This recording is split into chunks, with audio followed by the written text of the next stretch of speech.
Тэндээс ямар ч энэ цyanид натрийн хорыг бол олж чадахгүй.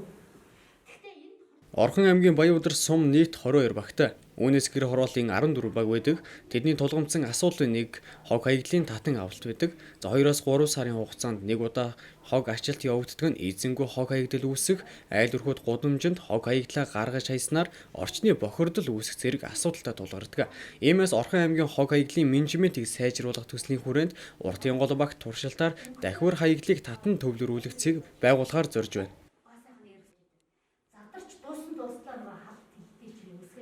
Нэгдсэн үндэсний байгууллагын хөгжлийн хөтөлбөрийн жижиг одоо санхүүжилтийн хүрээнд Эрдэнэтийн Уртын гол багийн иргэдийн бүлгийг зохион байгуулалтанд оруулж тодорхой одоо техникийн бодит хөрөнгө оруулалт хийн.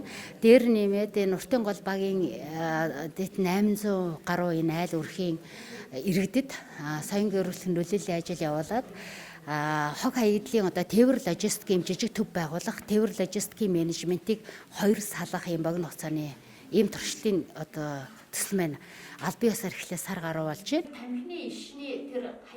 Уртын гол багт 900 орчим өрхтэй дахин төлөвлөлтөнд орж гэр хороолол орон сууц хосолсон баг болохоор зорж байгаа. Өнөөдрийн байдлаар 50 орчим өрх хог хаягдлаа ангилж ялгаж эхэлжээ. Нэгдсэн үндэсний байгууллагын хөгжлийн хөтөлбөрийн санхүүжилтээр хэрэгжиж байгаа дээрх төсөлд 400 орчим өрхийг хамруулахаар зорж байна.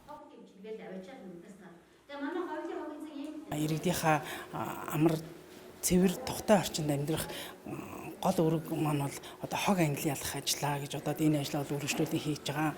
За ингээд нэгдсэн үндэсний байгууллагын туршилтын төслийн хүрээнд буюу Орхон аймгийн засаг дарга Бачаргалын санаачлахаар өнөөдөр хотын загшчийн алба хот огчлох энэ том байгууллагууд маань хамтраад айл өрхөөс гарч байгаа хогийг анхан шатанд ангилан ялгаж боловсруулах үйлдвэрлэлөө одоо тээвэр логистикээр хүргэх энэ ажлыг эхлүүлсэнд бол маш их баяртай байгаа. Иргэд маань бол мөн энэ ажилд мөн идэвх чармайлтаа оролцож байгаа.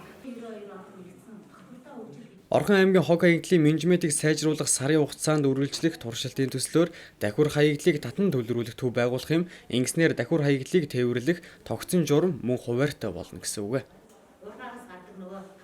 Намар нэг нийтний хог энэ цэвэрлэгийн авсан байхгүй. Тэгээ ингээд явж идэл нөгөө нэг нийтэд одоо хогийн маань одоо 3.1% одоо энэ хуванцар хог савнууд эзэлж илээ. Гэлгар уугч ерс хамгийн их эзэлж байгаа хогны эзэлгүн тийм. Тэгэл энэс л санаа авал ер нь имийг хийгээл энэ эрдний докторыг л одоо бүр нэг писэс хайж байгаа дугаар нь болоод тагцсан байхгүй. Тэгэл ч ингэж ярьсаар байгаа тэгжээд л ашгүй манай багийн засаг дарга маань харин энэ хог хаягдлын талаар бас нөгөө нэг юм тодорхой хэмжээний нөгөө хуванцар сав суглал моглоод ингээл ягаал явагтаад иртээ.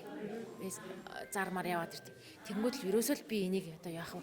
Хүн болж төрснөх те энэ багт ингээд амьдарч байгаа хувьд одоо энийг жоохон ч гэсэн өчүүхэн ч гэсэн нэг хувь нэмрээ оруулж одоо энийг мэдээж эдийн засгийн хувьд ч гэсэн энэ хогоо ангиж ялгана гэдэг чинь маш их ажил цаг зарцуулалт орж байгаа байхгүй. Чи одоо ингээл хог очиход чинь нэг ковш явж гин, том юу явж гин,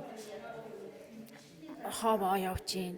Ингээл энэ хог ажилж одоо 3 машин хог ачлаа гэж одоо баг ингээл бид нэр хогоо ялгаснаар нэг ховог бол хогийг бол аж ахуйг бид ялгаж авч ийн гэсэн үг байхгүй. Түүхий болгон авч ийн гэсэн үг шүү дээ. Тэгэхээр чи нэг ховоо хог тийш одоо хогийн цэг рүү тээвэрлэлт хийгээ явхад хэдэн литр түлш орох вэ? Өнөөдөр 1 литр түлш хэдэн 3000 болчлаа шүү дээ одоо. Тэгэхээр чи энэ хэмжээгээр тодорхой хэмжээний бас төсөв хөрөнгө маш хэмнэлтэнд орж байгаа байхгүй. Энэ одоо хүнийг бол одоо байнга л энэ хог чинь дагж явдаг шүү дээ одоо. Ялангуяа одоо цогцвол энэ дандаа нэг удаагийн хэрэглээний юм гарцсан аяг тавгнаас авахуулаад бүх юм одоо талах тариагаа авсан ч гэсэн бүгдийн нөгөө гялгарууд савнд хийгээл тэргээ дандаа ингэ хаяг юу гардаг.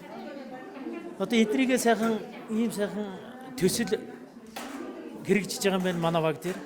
Энэгээ сайхан одоо бүгдээрээ л хөршийн холбоо тэр гудамжаараа нийлж ижил бид нэр одоо өдөр сонгож иж бүгдийг англиа ялгаад энэ ажил одоо биднээс л эхэлнэ. Ер нь энэ сургалт бол маш сайхан сургалт боллоо. Тэгээд цааш нь одоо энэ сургууль цэцэрлэг тэгээд албан газрууд энэ төрөл төрлөөр нь хогоо ялгаж ангилж явуул маш сайхан. Энийг цааш нь боловсруулж ингэж байгаа энэ хорол сүрэмд энэ юу тоног төхөөрөмжөнд ирэх юм бол энэ манай уртын голд бол маш том одоо нэгээс нь одоо үйлдвэр гэх юм уу арайч үйлдвэр гэх юм аа зүгээр яг хог англи ялгалах тийм сайхан юм болох юм байна. Тэгээ эцсийн эцэд энэ хогийг хүн бүр иргэн бүр ерөөсөө өөрөөсөө ялгаад ангилаад ингээд цаашаа явбал өөртөө эрүүл мэндэ эх орондоо л хөрөнгө оруулж яах гэсэн үг л гэж би бодож байна. Хог хаяглаа их үүсвэрт нь ангилан ялгаж сурснаар хог хаяглалын хэмжээ буурах, байгаль орчинд үзүүлэх сөрөг нөлөөллийг бууруулах чухал ач холбогдолтой юм а.